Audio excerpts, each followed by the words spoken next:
You're right, all. So this is Loughborough on the A6, and I just come across this mural to the RAF, the original Top Gun. Obviously, as we're coming up to D-Day, but I wanted to give a totally different narrative about World War II, because you've got this, and then if I step to the left, bear with me, and you look to the end of the street. Obviously you can see the half moon and crescent there. I'll go down to it in a second.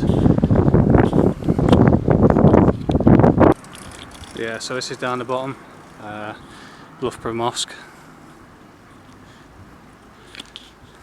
Let's see if I can zoom in on the crescent. Sounds like there's someone in there actually.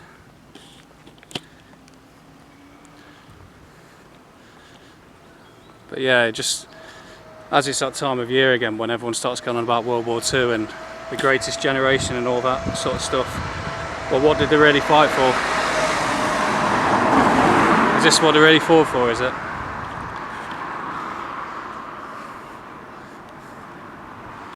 Right, all. So yesterday I took a trip down to Loughborough.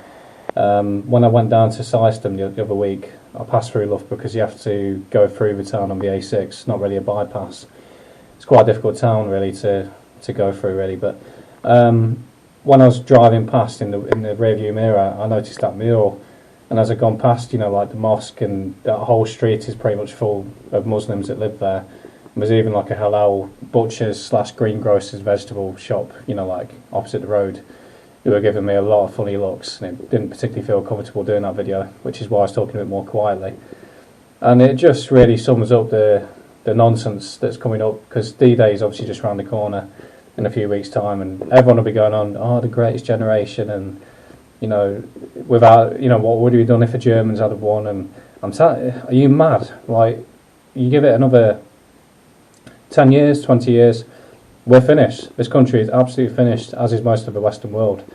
Within a century of that war ending, the whole Western world will be finished. It'll be an Islamic, multicultural nightmare. And you can already see the early warning signs about that Pakistani Muslim that's in charge of Scotland. And it's just, there's no better example of that mural, and then the mosque being only 100 metres away. People are living in a totally delusional fantasy world about that war and the armed forces in general.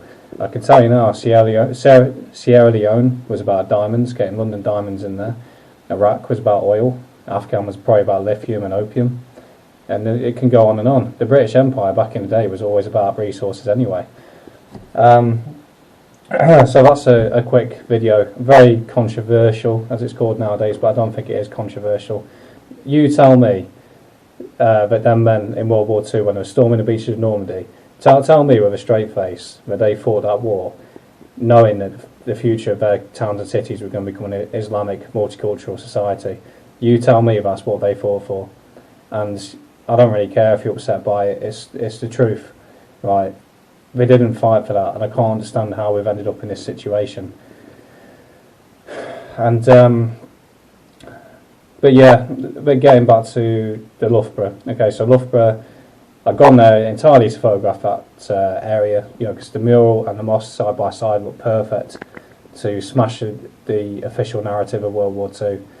And as it turns out, however, the Great Central Railway was running that day, the steam trains were running yesterday, along with the dog show that was running by chance.